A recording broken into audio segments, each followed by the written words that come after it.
ಸರಿ ಆಯ್ತು ಕಣಮ್ಮ, ಹಂಗೆ ಮಾಡು. ಯಾವ್ದನ ಒಂದು ದಿವಸ ಅವ್ರ ಸೇವೆ ಮಾಡಿಸಿ ಬಡವ್ರ ಬಗ್ರಿಗೆಲ್ಲ ಊಟ ಹಾಕ್ಸ ಅಷ್ಟೇ. ಅವ್ನು ಯಾಕೆ ಇಕ್ಕಬೇಕು ಹೇಳು? ಅವ್ನು ಇಕ್ಕೆ ನಾವು ಯಾಕೆ ಇಲ್ಲದೆಲ್ಲ ಕರ್ಮ ಕಳ್ಕೋಬೇಕು? ಯಾಕೆ ಸುಮ್ಮನೆ ಅಟ್ಲಾಗ ಸೇವೆ ಮಾಡಿಸಿ ಊಟಕ್ಕೆ ಹಾಕಿದ್ರೆ ದೇವಸ್ಥಾನ ಹತ್ರ ಇವ ಶನಿವಾರ ದಿನ ಮಾಡಿಸಿನಿ, ಶನಿವಾರ ಮುಗೀತು. ಇಲ್ಲಾಂದರೆ ನಾಳೆನೇ ಮಾಡಿಸು, ಸೋಮವಾರ ದಿನ ಅಷ್ಟೇ. ಸೋಮವಾರಲೇ ಮಾಡಿಸಿ ಅವ್ರ ಸೇವೆ ಮಾಡಿಸಿ ಊಟಕ್ಕೆ ಹಾಕ್ಬಿಡು. ಎಲ್ಲ ಊಟ ಮಾಡ್ತಾರೆ, ಬಂದಿರೋ ಜನಗಳೆಲ್ಲ ದೇವಸ್ಥಾನಕ್ಕೆ ಬಂದಿರೋರೆಲ್ಲ ದೇವ್ರದ್ದು ಪ್ರಸಾದ ಅಂತ ಎಲ್ಲ ಊಟ ಮಾಡ್ತಾರೆ. ಪಾಯಸ ಮಾಡಿಸಿ, ಗಟ್ಟಕ್ಕಿ ಪಾಯಸ ಮಾಡಿಸಿ, ಅನ್ನ ಸಾರು ಮಾಡಿಸಿ, ಸ್ವಲ್ಪ ಪಲ್ಯ ಮಾಡಿಸು ಅವ್ರ ಸೇವೆ ಅಂತ ಹೇಳಿ ಎಲ್ಲ ಉಣ್ತಾರೆ ಅಷ್ಟೇ. ಸರಿ ಆಯ್ತು ಹೇಳು. ಅಲ್ಲೇ ತಗೊಬ, ನಮ್ಮ ಅಂಗಡಿಗೆ ಹೋಗಿ ರೇಷನ್ ಎಲ್ಲ ತಗೊಬಂದು ಅದನ್ನೇನು ₹1 ಇಕ್ಕಮ್ಮಕ್ಕೆ ಹೋಗ್ಬೇಡ. ಅದು ಸಿಕ್ಕಿರೋದ ಯಾಕೆ? ಅವನೇನು ಯಾತ್ರ ದುಡ್ದಿದ್ನ ಏನೋ, ಅದಕ್ಕೆ ಅದು ಹೋಗೈತಿ. ನೀ ಎತ್ತಿಂದಾದರೆ ₹1 ಹೋಗಲ್ಲ. ಹಂಗೆ ಹಿಂಗೆ ಅದು ಇದು ಯಾಕನ ಮೋಸ ಮಾಡಿದ್ದಾದರೆ ಹೋಗುತ್ತೆ. ಅದು ₹1 ನಿಲ್ಲಲ್ಲ. ಅದು ಹೆಂಗೆ ಹೋಗ್ಬೇಕು ಹಂಗೆ ಹೋಗುತ್ತೆ. ಸರಿ ಅಮ್ಮ, ಆಯಿತು. ಸರಿ ಆಯ್ತು ಇಡು. ಯಾರು ಚೈತ್ರ ಫೋನ್ ಮಾಡಿದ್ದು? ಅಮ್ಮಯ್ಯ, 1,00,000 ಐತೆ ಕಣಮ್ಮ. ಇದು ಒಂದು ₹500 ಕಮ್ಮಿ ಐತಿ, ಇನ್ನೊಂದು ₹500 ಎಲ್ಲಿ ಬಿತ್ತ ಏನು? ಅದಕ್ಕೆ ₹500 ಕಮ್ಮಿ ಐತಂತೆ ಲಕ್ಷಕ್ಕೆ. ಅದಕ್ಕೇನೆ ಏನು ಮಾಡೋಣ ಅಂತ ಅಂತಿತ್ತು. ಅದಕ್ಕೆ ನೀನಂತೂ ಇಕ್ಕೆಮ್ಮಕ್ಕೆ ಹೋಗ್ಬೇಡ ಕಣಮ್ಮ. ಒಂದು ದುಡ್ಡು ನೀನು ಯಾಕೆ ಇಕ್ಕೆಂತೀಯ? ನಮ್ಗೆ ಒಳ್ಳೇದಾಗಲ್ಲ. ಅದಕ್ಕೆ ಏನಾನ ಮಾಡೋ ಅಂದೆ. ಅದಕ್ಕೆ ದೇವಸ್ಥಾನದಾಗೆ ಸುಮ್ಮನೆ ಅಡುಗೆ ಮಾಡಿಸಿ ಅವ್ರ ಸೇವೆ ಮಾಡ್ಸೋಣ ಅಂತ ಇದ್ದೀನಿ ಅಂತ ಹೇಳ್ತು. ಅದಕ್ಕೇ ಅವ್ರ ಸೇವೆ ಮಾಡ್ಸಿದ್ರೆ ಅಯ್ಯೋ ಲೋಸ್ಮಕ್ಕ ಅವ್ರ ಸೇವೆ ಮಾಡಿಸೋಳೆ ಸೇವೆ ಮಾಡಿಸೋಳೆ ಅಂತಾರೆ ಊರಾಗದಾನ. ಅದಕ್ಕೆ ಹೆಂಗೆ ಮಾಡೋಣ ಅಂತಂತೂ ಮಾಡಿಸಿದ್ರೆ ಮಾಡ್ಸಮ್ಮ. ಅವ್ನು ನಮ್ಮ ಕಾಯಿ ಓದ್ಕೊಂಡ ಏನು, ಅವನು ಕಾಯಿ ನನ್ನ ಮಗ ಕಾಯಿ ಓದ್ಕೊಂಡೋಗ್ಯವನಿ ಅಂತ ಹೇಳ್ತಿದ್ದೆ. 1,00,000ಕ್ಕೆ ₹500 ಕಮ್ಮಿ ಐತಂತೆ. ಅದಕ್ಕೇ ನಾನು ಶನಿವಾರಲ ಇಲ್ಲಾಂದರೆ ನಾಳೆಗೆ ಸೋಮವಾರಲೇ ಮಾಡಿಸೋ ಅಂದೆ. ಅದಕ್ಕೆ ನಾಳೆಗೆ ಆಗಲ್ಲ ಕಣ, ಎಲ್ಲ ಜೋಡಿಸ್ಕೋಬೇಕಲ್ಲ, ಎಲ್ಲ ತರಬೇಕು ಹೋಗಿ. ನಾಳೆಗೆ ಆಗಲ್ಲ. ಅದಕ್ಕೇ ಶುಕ್ರವಾರಲ ಶನಿವಾರಲ ಮಾಡ್ಸೋಣ, ಒಳ್ಳೆ ದಿನ ನೋಡಿ ಅಡುಗೆ ಮಾಡಿಸಿದೆಲ್ಲ ದೇವಸ್ಥಾನಕ್ಕೆ. ಅದೇ ಶನಿವಾರಲೇ ಜಾಸ್ತಿ ಜನ ದೇವಸ್ಥಾನಕ್ಕೆ ಬರೋದು. ಅದಕ್ಕೇ ಶನಿವಾರಲೇ ಸೇವೆ ಮಾಡಿಸಿದ್ರೆ ಎಲ್ಲ ಊಟ ಮಾಡ್ಕೊಂಡು ಹೋಗ್ತಾರೆ ಅಂತ ಅಮ್ಮಯ್ಯ. ಅದಕ್ಕೆ ಹಂಗೆ ಮಾಡಮ್ಮ ಅಂತ ಹೇಳಿದೆ. ಅದಕ್ಕೆ ನಮ್ಮ ಅಂಗಡಿಗೆ ರೇಷನ್ ತಗೊಂಬತ್ತಂತೆ. ನನಗೆ ಇಲ್ಲೋಡು ಸಿಟ್ಟು ಬತ್ತೈತೆ. ಇದೆಲ್ಲ ಕಲಿಸಿರೋದು ನಮ್ಮ ಅಮ್ಮನೇ, ದೇವರಾಣೆಗೂ ನಮ್ಮ ಅಮ್ಮನೇ ಕಲಿಸಿರೋದು ಚೈತ್ರ. ಇದೆಲ್ಲ ಕಲಿಸಿರೋದು ನಮ್ಮ ಅಮ್ಮನೇ. ಅವ್ನು ಮಾಡಿರೋ ಇದಕ್ಕೆ ಎಂಥ ಕಾಳ್ತಾನ ಕಲಿಸೈತ ಏನೋ ಅಮ್ಮಂಗೆ ಆವತ್ತು. ನಮ್ಮ ಅಮ್ಮನ ಈಗ ನಿಜವಾಗ್ಲೂ ನನಗೇನು ಬೈದು ಬಿಡೋಣ ಬಾಯಿಗೆ ಬಂದ ಅಮ್ಮಂಗೆ ಆಗ್ಬಿಡುತ್ತೆ. ಮತ್ತೆ ನಾನು ಹುಡುಗಿನ ನಮ್ಮ ಅಮ್ಮನಿನ ಏನಾನು ಒದಿತಿದ್ರೆ ಒದಿಬೇಡ, ನೀವು ಬಹಳ ಇದು ಮಾಡ್ತೀಯ, ಹುಡುಗಿನ ಏನು ಸಣ್ಣ ಹುಡುಗಿನ ಒಯ್ತೀಯ ಅಂಬುತ್ತೆ. ಈಗ ಹಿಂಗೆ ಮತ್ತೆ 3 ವರ್ಷದ ಬುದ್ಧಿನಿ 100 ವರ್ಷದ ತಕ್ಕ ಬರೋದು ಅಂಬೋದು. ನಿಮ್ಮ ಅಮ್ಮಯ್ಯ ಹಂಗೆ ಕಲಿಸಿ ಅವನಿಗೆ ಹಂಗೆ ತಲೆ ಮೇಲೆ ಕಿಕ್ಕೊಂಡಿರೋದಕ್ಕೇನೆ. ನಿಜ ಹೇಳ್ತಾ ಇದ್ನಿ ಚೈತ್ರ. ನಮ್ಮಮ್ಮ ಹೆಂಗಂದರೆ ಅವನಿಗ ಜಾತ್ರೆ ಕರ್ಕೊಂಡು ಹೋಗೋದ ನಮ್ಮ ಅಜ್ಜಿ ಊರಾಗೆ ಜಾತ್ರೆ ಮಾಡೋರು. ನಮ್ಮ ಅಜ್ಜಿ ಊರಾಗ ಜಾತ್ರೆ ಮಾಡಬೇಕಾದ್ರೆ ಏನೊಂದು ಜಾತ್ರೆಗೆ ಹೋದಾಗ ನಮ್ಮಮ್ಮ ಏನನ್ನ ಕೊಡ್ಸೋಕೆ ಕರ್ಕೊಂಡು ಹೋದ್ರೆ ಏರ್ಪಿನ್ನ ತಗೊಂಬನು. ಏರ್ಪಿನ್ನ ಕ್ಲಿಪ್ಪರ್ ಇಬ್ಬನ್ನ ಏನನ್ನ ಓದ್ಕೊಬಿಡೋನು. ಓದ್ಕೊಂಡು ಜೋಮ್ನ ಕಿಕ್ಕಬಿಟ್ಟು ಅಮ್ಮ ಮಂತಕ್ಕೆ ಬಂದಮೇಲೆ ಅಮ್ಮ ಈ ಲೋಡಲ್ಲಿ ನಿನಗೆ ಏರ್ಪಿನ್ನ ತಗೊಂಬಂದ ಇನ್ನಿ ಅಂತ ತೋರ್ಸೋಣ. ತಿರ್ಗಾ ಅದಾದಮೇಲೆ ಇನ್ನೊಂದ್ಸತಿ ಕಳ್ಸೋದು ನಮ್ಮ ಅಮ್ಮಯ್ಯ. ಹೋಗಿ ಪಾಪ ಇನ್ನೂ ತಗೊಬರೋಗು ಅಂತ ಹೇಳಿ. ನಮ್ಮ ಪಾಪ ಹೆಂಗೆ ತಂದವನೇ ಅಂತ ಖುಷಿ ಪಡೋದು. ಋತು ಎಲ್ಗೋದ್ಲಮ್ಮ ಚೈತ್ರ? ಇಲ್ಲ ಕಣಕ್ಕ, ಇವಾಗಿನ ಅಲ್ಲೆಲ್ಲ ಓದ್ಲೇನ, ಅಲ್ಲೆಲ್ಲ ಹೋಗಿರ್ಬೇಕು. ನಮ್ಮ ವರ್ಷಿತನ ಮಗ ಇದ್ದಾನಲ್ಲ, ಅವನ ಹತ್ರ ಆಟ ಆಡ್ತಿರ್ಬೇಕು ಕಣಕ್ಕ. ಬಾರಕ್ಕ, ದುಡ್ಡು ಸಿಕ್ತಂತೆ ₹1,00,000 ನೆನ್ನೆ ಸಪ್ಪೈಗೆ. ಅದನ್ನೇ ಮಾತಾಡ್ತಿದ್ವಿ. ಅಮ್ಮ ಯಾವ್ದೇ ಅವ್ರ ಸೇವೆ ಮಾಡಿಸ್ತೀನಿ ಅಂತಿತ್ತು. ಅದಕ್ಕೆ ಅವ್ರ ಸೇವೆನ ಮಾಡ್ಸಮ್ಮ ಅಂತ ಹೇಳ್ತಿದ್ದೆ. ಅವ್ರ ಸೇವೆ ಮಾಡಿಸೋತಂತೆ. ಯಾಕೆ ಇವಾಗ ಇಕ್ಕೇಂದ್ರ ದುಡ್ಡು ಯಾಕೆ 4 ಜನಕ್ಕೆ ಅನ್ನ ಹಾಕಿದ್ರೆ ಅದನ್ನು ಒಳ್ಳೇದಾಗುತ್ತೆ ಅಷ್ಟೇ. ಹಂಗೆ ಮಾಡೋದು. ಅವ್ನಿಗೆ ಯಾಕೆ ಕೊಡೋಣ? ನಮ್ಮ ಕಾಯಿ ಬೇರೆ ಓದ್ಕೊಂಡು ಹೋಗಿ ಅವನಿಗೆ ಕೊಡೋಕ್ಕಾಗುತ್ತೆ ಬಿಡು, ಹೋದ್ರೆ ಹೋಗ್ಲೇಳು. ಅದು ನೀಯತ್ತಿನ ದುಡ್ಡು ಇರೋದಾದ್ರೆ ಇರೋದು. ಎಲ್ಲ ಕಳ್ತನ ಮಾಡ್ಕೊಂಬಂದಿದ್ನ ಏನೋ ಅದನ್ನು ದುಡ್ಡ ಕಳ್ತನ ಮಾಡ್ಕೊಂಡು ಎಂಟಿವ್ರಿಗೆ ಕೊಟ್ಟು ಬರೋಣ, ಎಂಟಿ ಕೈ ಕೊಟ್ಟು ಬರೋಣ, ಇಕ್ಕೆಂತಾಳೆ ಅಂತ ಏನಂತ ತಾಣೋಗ್ತಿದ್ನೇನೋ. ಅದಕ್ಕೆ ದೇವ್ರಮ್ಮನೆಲ್ಲ ಇಲ್ಲೇ ಇದು ಮಾಡ್ಯವನಿ. ದೇವ್ರಿದ್ದಕ್ಕೆ ಬಿಡು.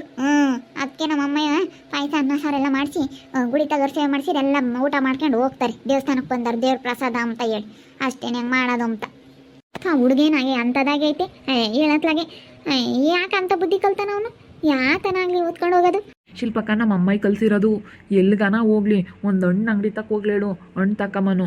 ಎಲ್ಲಾದರೂ ಹೋಗೋ ಒಂದು ಅಂಗಡಿ ತಕ್ಕ ಹೋಗ್ಲೇಳು, ಒಂದು ಚಾಕ್ಲೇಟ್ ಓದ್ಕೊಂಬನು. ಅವ್ರೇನಾನ ಈಗ ಅಂಗಡಿ ತಕ್ಕ ಹೋಗ್ತಿದ್ವಾ, ಹಣ ಅಲ್ಲೋಡು ಅತ್ಲಾಗ ಸಣ್ಣ ಹುಡುಗನಾಗೇನೆ ಹಂಗೆ ಅವನು. ಸಣ್ಣ ಹುಡುಗಿನಿಂದಲೂ ಹಂಗೆ ಯಾತದ್ರ ಓದ್ಕೊಂಬರೋನು. ಈಗ ಯಾರು ಸಣ್ಣ ಮಕ್ಳಿಗೆ ನಾವು ಅಲ್ಲೂ ಇಲ್ಲೂ ಈಗ ಸಣ್ಣ ಹುಡುಗರು ಇದ್ದಾಗ ಮದುವೆ ಆಯ್ತು ಏನಾನ ಫಂಕ್ಷನ್ಗಳಾದ್ರೂ ಊಟ ಮಾಡೋಕೆ ಹೋಗ್ತಿದ್ವಲ್ಲಕ್ಕ, ಆವಾಗಲೂ ಹಂಗೇನೆ. ಅಯ್ಯೋ ಅವಾಗ ಚಪ್ಪಲಿ ಎಲ್ಲ ಓದ್ಕೊಂಬರೋನು. ಯಾರನ ಈಗ ಮದುವೆ ಬಂತಕ್ಕೆ ಹೋದ್ರೆ ಎಲ್ಲ ಚಪ್ಪಲಿಗಳೆಲ್ಲನ ಹೊರಗೆ ಬಿಟ್ಟಿರ್ತಾರ. ಹೊಸ ಚಪ್ಪಲಿಗಳು ಇರ್ತಾವ, ಹೊಸ ಚಪ್ಪಲಿ ಎಲ್ಲ ಓದ್ಕೊಂಬರೋನು. ನಮ್ಮ ಅಮ್ಮಯಿಂದ ತಂದು ತೋರ್ಸೋನು. ನಮ್ಮ ಪಾಪ ಹೊಸ ತಂದವನೇ ಅಂಬೋದು ನಮ್ಮ ಅಮ್ಮಯ್ಯ ಅವಾಗ ಸರಿಯಾಗಿ 4 ಬಿಡಲಿಲ್ಲ. ನನಗಂಥದ್ದು ಮಾಡೋಕ್ಕಾಗ್ತಿರ್ಲಿಲ್ಲ ಅಂದರೆ ಭಯ ಆಗೋದು ನನಗೆ. ಪಾಪ ನೀನು ತಗೊಂಬರೋ ಅಂಬೋದು ನಮ್ಮ ಅಮ್ಮಯ್ಯ. ನನಗಂಥದ್ದು ಬರಲೇ ಇಲ್ಲ. ನನಗೊಂಥರ ಭಯ ಆದಂಗೆ ಆಗೋದು. ಅವನಿಗೆ ಭಯ ಇಲ್ಲ, ತಗೊಂಬಂದು ಬಿಡೋನು. ಅದಕ್ಕೆ ಇಂಥದ್ದು ಬುದ್ಧಿ ಬಂದಿರೋದು. ಅದೇನಕ್ಕ 3 ವರ್ಷದ ಬುದ್ಧಿ 100 ವರ್ಷದ ತಕ್ಕೆ ಅಂತಾರಲ್ವ, ಆಗ ಹಂಗಾಗಿರೋದು ಇದು ಕೆಲಸ. ನಮ್ಮ ಅತ್ತೆ ಸರಿಯಾಗಿ ಹೇಳ್ತೀನಿ ತಡಿ ನಾನು. ಅತ್ತೆ ನೀನೇ ಕಲ್ಸಿರೋದು ಈ ಬುದ್ಧಿನ ಅಂತ ಹೇಳಿ. ಜಾತ್ರೆಗೆ ಹೋದ್ರೆ ಹಂಗೇನೆ ನಮ್ಮ ಅಜ್ಜಿ ಊರಾಗ ವರ್ಷ ಕರಿಯಮ್ಮನ ಜಾತ್ರೆ ಮಾಡೋರು. ಕರಿಯಮ್ಮನ ಜಾತ್ರೆಗೆ ಹೋಗ್ತಾ ಇದ್ವಿ. ಒಂದಿನ ಅಕ್ಕ ನೋಡು ಎಂಥವು ವಾಚ್ ಅಂತ ಬರ್ತಾವಲ್ಲ, ಪ್ಲಾಸ್ಟಿಕ್ನ ವಾಚು ಮಕ್ಳಾಕಮ್ಮವು ಅಂತ ಒಂದು ಸಾರ ಕತ್ಕೊಂಬಂದಿದ್ದ. ಅದು ಹೆಂಗೆ ಕತ್ಕೊಂಬಂದಿದ್ದ ಏನೋ ರಾತ್ರಿ ಹೊತ್ನಾಗ ಹೋಗಿ ತೂರಿ ತಂದಿದ್ದ. ಕಳ್ಳ ನನ್ನ ಮಗ ಇವನು ಅವಾಗಿಂದನೂ ಹಂಗೇ ಮಾಡ್ತಾ ಇದ್ದಾನೆ. ಇವಾಗಲೂ ಅದಕ್ಕೆ ಹಂಗೇ ಬರುತ್ತೆ. ಅದೇನ ನಿಜನೇ 3 ವರ್ಷದ ಬುದ್ಧಿ 100 ವರ್ಷ ತಕ್ಕಂತೇಳಿ ನಮ್ಮ ಚೈತ್ರ ನಮ್ಮ ಅಮ್ಮನಿಗೆ ಒಯ್ಯೋದು ಅದಕ್ಕೆ. ಮತ್ತೆ ನಾವು ಬಿಡು ಏನು ಗೊತ್ತಾಗಲ್ಲ ಅಂತೀವಿ, ಗೊತ್ತಾಗಲ್ಲ ಅಂತ ಬಿಡಬಾರ್ದು, ಡೇಟ್ ಬಿಡಬೇಕು ಮಾಡಿರೋ ತಪ್ಪ ಅಂತ ಕಲಿಸ್ಬಾರ್ದು. ನೀವು ನೋಡಿ ಮರ್ಯಾದೆ ಹೋಗುತ್ತೆ. ದೊಡ್ಡರಾದ್ಮೇಲೆ ಇಂಥ ಕೆಲಸ ಮಾಡಿದ್ರೆ ಮರ್ಯಾದೆ ಹೋಗುತ್ತೆ ಕಣಕ್ಕ. ಅದಕ್ಕೆ ಕಣಮ್ಮೋ ಇವನಿಂತ ಬುದ್ಧಿ ಕಲ್ತಿರೋದು ಚೈತ್ರ. ನಾನು ಯಾಕೆ ಇವನಿಂತ ಬುದ್ಧಿ ಕಲ್ತವನೇ ಅನ್ಕೊಂತಿದ್ದೆ. ಇದಕ್ಕೆ ನಮ್ಮ ಅತ್ತೆ ಕಲ್ಸಿರೋದು. ಅವಾಗೇ 4 ಬಿಟ್ಟು ಅವರು ವ್ಯಾಪಾರ ಮಾಡಕ್ಕೆ ಇಕ್ಕೊಂಡಿರ್ತಾರೆ ಪಾಪ. ಅವರು ಜಾತ್ರೆಗೆ ಏನೋ 1 ರೂಪಾಯಿ ಉಟ್ಲಿ ಅಂತ ಅವ್ರ ಪಾಪ ಬರೋ ಜಾತ್ರೆ ಊರಿಂದ ಊರಿಗೆ ಬಂದು ಏನೋ 1 ರೂಪಾಯಿ ಉಟ್ಲಿ ಒಂದು ಕಾಸು ಬರಲಿ ಅಂತ ಇಕ್ಕೊಂಡಿರ್ತಾರೆ. ಅಂತ ಕೆಲಸನ ಮಾಡ್ಕೊಂಡ್ಬಂದ್ರೆ ಹಂಗೆ ಮಾಡಬಾರ್ದು ಅಂತ ಅವತ್ತೇ 4 ಬಿಟ್ಟು ಬುದ್ಧಿ ಹೇಳಿದ್ರೆ ಅವನಿಗಿಂತ ಬುದ್ಧಿ ಗೊತ್ತಿರಲಿಲ್ಲ ಇವಾಗತ್ತು. ನಿಜವಾಗ್ಲೂ ಕಣಕ್ಕ, ಅದೇನೋ ನಿಜಾನೇನೆ. ಬಿಡು ಪುಕ್ಸಟೆ ಬರುತ್ತೆ, ಮೈನು ಹಸ್ಕೊಂಬಿಲ್ದಂಗೆ ಅಮ್ಮಂಗೆ ಆಗುತ್ತೆ ಹಂಗೆ ಮಾಡಿದ್ರೆ. ದುಡ್ಡು ಕೊಟ್ಟು ತಗೋಬೇಕು, ಅರ್ಥ ಮಾಡ್ಕೋಬೇಕು ಕಷ್ಟನ. ಇಂಥ ಮಾಡಬಾರ್ದು ಹೇಳಿ. ಅಯ್ಯೋ ಶಿವನಿ, ಇಂಥವೇನಕ್ಕೆ ಮಾಡ್ತಾರೆ ಇವರು. ಅಂಗಡಿಗೆ ಹೋಗ್ತಿದ್ವಾ, ಅಂಗಡಿಗೆ ಹೋದ್ರೆ ಅಣ್ಣ ಯಾತನ ಕೊಡೋಣ ಅಂತ ಹೇಳಿ ಯಾತನ ಕಟ್ಟಕ್ಕೆ ಕಟ್ಕೊಂಬರಕ್ಕೆ ಹೋಗೋದ. ಸಕ್ಕರೆನ ಟೀ ಸಪ್ಪ ತರಕ್ಕೆ ಹೋದಾಗ ಒಳಕ್ಕೆ ಅವಾಗ ಚಾಕ್ಲೇಟ್ ಹೊತ್ಕೊಂಡು ಜೋಮ್ನಕ್ಕೆ ಹಾಕಿ ಬಿಡೋಣ ಅಂಗಡಿಗೆ. ಯಾವ್ದಾರ ಅಂಗಡಿ ತಕ್ಕೋಗ್ಲೇಳ ಹಂಗೆ ಮುಂಗೆ ಮಾಡೋಣ ಕಣಕ್ಕ. ಇಲ್ಲಾಂದ್ರೆ ಯಾತನ ಕೆಳಗೆ ಕೆಡವು ಬಿಡೋನು. ಕೆಳಗೆ ಕೆಡವಿ ಅಣ್ಣ ತಕ್ಕೊಡೋಣ ಅಂಬೋದು ಬಗ್ದಿಟ್ಗೆ ಇನ್ನೊಂದು ಯಾತನ ತಗೊಂಬನ ಹಂಗೆ ಮಾಡೋನು. ಅಂಗಡಿ ತಗೆ ಆಗಲಿ ಒಂದು ಎಲ್ಲನಾಗಲಿ. ಯಪ್ಪ ನಮ್ಮ ಅಮ್ಮಗೆ ಅವನು ಇಯರ್ ಪಿನ್ನೂ ಸ್ಟಿಕ್ಕರು ಇಂಥವು ಯಾತನ ಹೊತ್ಕೊಂಬಂದ್ರೆ ಸೀರೆ ನಮ್ಮ ಅಮ್ಮಗೆ. ಅಯ್ಯೋ ನನ್ನ ಮಗ ನನ್ನ ಮಗ ತಗೊಂಬಂದ ಅಂತ ನಮ್ಮ ಅಮ್ಮಗೂ ಪುಕ್ಸಟ್ಟೆದು ಅಂತ ಅಂದರೆ ಇಷ್ಟ. ಅದಕ್ಕೇನೆ ಅವಾಗ ಕಲ್ಸಿದ್ದಕ್ಕೆ ಹಿಂಗಾಗಿರೋದು ಹೇಳು. ನಮಗೂ ಖುಷಿ ಆಗತ್ತೆ ಕಣಕ್ಕ. ನಮಗೆ ಅಂದರೆ ಇವಾಗ ಹಿಂಗೆ ಗೊತ್ತಾಗ್ತಿರ್ಲಿಲ್ಲ ನಮಗೂ. ಅಯ್ಯೋ ನಮ್ಮ ವರ್ಷ ಹೆಂಗೆ ತಗೊಂಬಂದಲ್ಲ ಅಂತಿದ್ದೆ ನಮಗೆ. ಅವಾಗ ಅದೇ ಅಲ್ಲಕ್ಕ ನಮ್ಗೆ ದೊಡ್ಡದು ಒಂಥರ ಬಡ್ತಾನೆ. ಅವಾಗ ಏನೋ ಒಂಥರ ಈಗಿನ ಕಾಲಕ್ಕೆ ತಕ್ಕನಂಗೆ ಇಲ್ವಲ್ಲ. ಮೊದಲು ಯಾರನ್ನ ಊಟಕ್ಕೆ ಕರೆದ್ರೆ ಹೋಗ್ತಿದ್ವಾ ಅಲ್ಲೂ ಇಲ್ಲೂ. ಅಲ್ಲಿ ಹಂಗೇನು ಯಾರನ್ನ ಹೊಸ ಚಪ್ಪಲಿ ಬಿಟ್ಟರೆ ಅವನು ತಗೊಬತ್ತಿದ್ದ. ಚಪ್ಪಲಿ ತಗೊಂಬಂದು ಹಾಕ್ಯಂಡು ಓಡಾಡೋದು ಹಿಂಗೆ ಇಂಥವೆಲ್ಲ ಮಾಡ್ತಿದ್ದ. ಏನು ಮಾಡೋದು. ಹಂಗಾರೆ ಎಲ್ಲ ನಿಮ್ಮ ಅಮ್ಮನೇ ಕಲಿಸಿರೋದು. ನಿಮ್ಮ ಅಮ್ಮನವೇ ಇವೆಲ್ಲ ಪಾಠ. ಅದಕ್ಕೆ ಕಣಪ್ಪ ಹಿಂಗೆ ಮಾಡೋದು.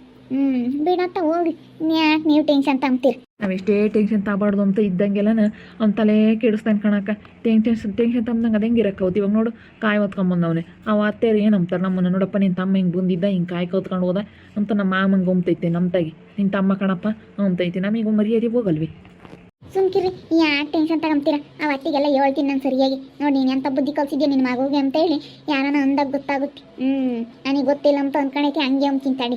ನಿನ್ನ ಮಗ ಜಾತ್ರೆಗೆ ಆತನ ಪಿನ್ನ ಕತ್ಕೊಂಬಂದ್ರೆ ನಿನಗೆ ಖುಷಿ ಆಗೋದು. ಅವಾಗ ಕಳ್ತನ ಮಾಡ್ಕೊಂಬಂದ್ರೆ ಅವಾಗ ಬಿಟ್ಟಿರೋದಕ್ಕೆ ಇವಾಗಲೂ ಕಳ್ತನ ಮಾಡೋದು ಕಲ್ತವನಿ. ಕಳ್ತನದ ಬುದ್ಧಿ ನಮ್ಮ ತೆಗೆ ಹೇಳ್ತೀನಿ. ನಾನು ಟೌನ್ನಕ್ಕೆ ಹೋಗ್ಬತ್ತೀನಮ್ಮ. ಹೋಗಿ ಅಮ್ಮನಿಗೆ ಸೈಕಲ್ ತಗೊಬತ್ತೀನಿ ಒಂದು. ತಗೊಬರೋಗು. ನಮ್ಮ ಮಾಮ 2,000 ರೂಪಾಯಿ ಕೊಟ್ಟಿದ್ದು ಕಣಕ್ಕ, ಋತುಗೆ ಸೈಕಲ್ ತಗೊಂಬ ಅಂತ ಹೇಳಿ. ಅದಕ್ಕೆ ಹೋಗಿ ತಗೊಂಬ. ನಮ್ಮ ಮಾಮ ಕೊಡ್ತಿರ್ಲಿಲ್ಲ, ಅದು ಹೆಂಗೆ ಕೊಡ್ತಾ ಏನ. ಹೋಗಿ ತಗೊಂಬರೋಗ್ರಿ. ನಿಮ್ಮ ಮಾಮ ಕೊಟ್ಟಿದ್ದ ಋತುಗೆ ಸೈಕಲ್ ತರಕ್ಕೆ. ಅದೇ ಆ ಹುಡುಗಂದು ಐತಲ್ಲ ಮಾರ್ತಿದ್ದು. ಅದಕ್ಕೆ ಹುಡುಗ ಕೊಡಲ್ಲ, ಇದು ಅಳುತ್ತೆ ಆಗ್ಲಲ್ಲ. ಇವತ್ತು ಬೇರೆ ಹುಡುಗನ ಬೈಯುತ್ತೆ. ತಣ್ಣಡಿ ಹಸಿ ಕೊಡಬೇಡ, ಕೊಡಲಿಲ್ಲ ಅಂದರೆ ಅಂತ ಹೇಳಿ ಬೈತೈತೆ. ಅದಕ್ಕೇನೆ ನಾನು ಒಂದು ತಗೊಂಬರಪ್ಪ ಅಂತ ಹೇಳ್ತಿದ್ದೆ. ಇವನಪ್ಪ ಬೇಡ ಅಂಬೋದು. ಅವರಪ್ಪ ಕೊಡ್ತಾ ಅದಕ್ಕೆ ತಗೊಂಬರಕ್ಕಂತ ಹೋಗ್ತೈತಿ. ನೋಡು ಇಂಥ ಕೆಲಸ ಮಾಡ್ತಾನೆ. ಬಂದೇ ಇಲ್ಲ ಮನೆಗೆ ಅಂದರೆ ಎಲ್ಗೋಗ್ಯಾನ ಅಲ್ಲಿಗೆ ಹೋಗಿರ್ಬೇಕು ಸುಗುಣಾರವ್ರಿಗೆ. ನೋಡಿದ್ರಲ್ಲ ವೀಕ್ಷಕರೇ, ನಮ್ಮ ವರ್ಷಗೆ ಕಾಲ್ತಾನದ ಬುದ್ಧಿ ಕಲ್ಸಿರೋದೇನೆ ನಮ್ಮ ಅತ್ತೆ ಅಂತೆ. ಅವಾಗ ಸಣ್ಣ ಹುಡುಗಿದ್ದಾಗ ಎಲ್ಲ ಜಾತ್ರೆಗೆ ಹೋದ್ರೆ ಎಲ್ಲ ಓದ್ಕೊಂಬಂದ್ರೆ ಸುಮ್ಮನೆ ಇರೋದಂತೆ. ಪಾಪ ಒಂದು ಏರ್ಪಿನ ತಂದ್ರೆ ಪಾಪ ಹೋಗಿ ಇನ್ನೊಂದು ರಿಬ್ಬನ್ ತರೋಗು, ಕ್ಲಿಪ್ ತರೋಗು, ಇನ್ನೊಂದು ಯಾಕೆ ಆಟ ಸಾಮಾನು ಓದ್ಕೊಬರೋಗು ಅಂತ ಅಂತ ಕಳಿಸೋದಂತೆ. ಅದಕ್ಕೆ ನಾವು ಕಲಿಸಿರೋ ಬುದ್ಧಿನೇ ಇವಾಗ ಬಂದಿರೋದು ವರ್ಷಗೆ. ನಿಜ. ಅವಾಗ ಮತ್ತೆ ಹೇಳೋದು 3 ವರ್ಷದ ಬುದ್ಧಿ 100 ವರ್ಷ ತಕ ಅಂತ ಹೇಳಿ. ನೋಡ್ತಾ ಇರ್ರಿ, ಇನ್ನೇನಾಗ್ಬೋದು ಅಂತ ಮುಂದಿನ ಭಾಗದಲ್ಲಿ ನೋಡ್ತಾ ಇರ್ರಿ. ಹಾಗೆ ವಿಡಿಯೋ ಬಗ್ಗೆ ನಿಮ್ಮ ಅಭಿಪ್ರಾಯನ ಕಮೆಂಟ್ ಮಾಡಿ ತಿಳಿಸಿ. ಹಾಗೆ ವಿಡಿಯೋ ಎಷ್ಟಾಗಿದ್ದರೆ ಲೈಕ್ ಮಾಡಿರಿ. ಇನ್ನೂ ನಮ್ಮ ಚಾನಲ್ನ ಯಾರು ಸಬ್ಸ್ಕ್ರೈಬ್ ಮಾಡ್ಕೊಂಡಿಲ್ಲ, ತಪ್ಪೇ ಕೊಡಲಿ ಸಬ್ಸ್ಕ್ರೈಬ್ ಮಾಡ್ಕೊಳ್ರಿ. ಹಾಗೆ ನಮ್ಮ ಸ್ನೇಹಿತರಿಗೆ ಎಲ್ಲರಿಗೂ ವಾಟ್ಸಪ್ ಫೇಸ್ಬುಕ್ ಮುಖಾಂತರ ವಿಡಿಯೋನ ಶೇರ್ ಮಾಡಿ. ಓಕೆ ವೀಕ್ಷಕರೇ, ಧನ್ಯವಾದಗಳು.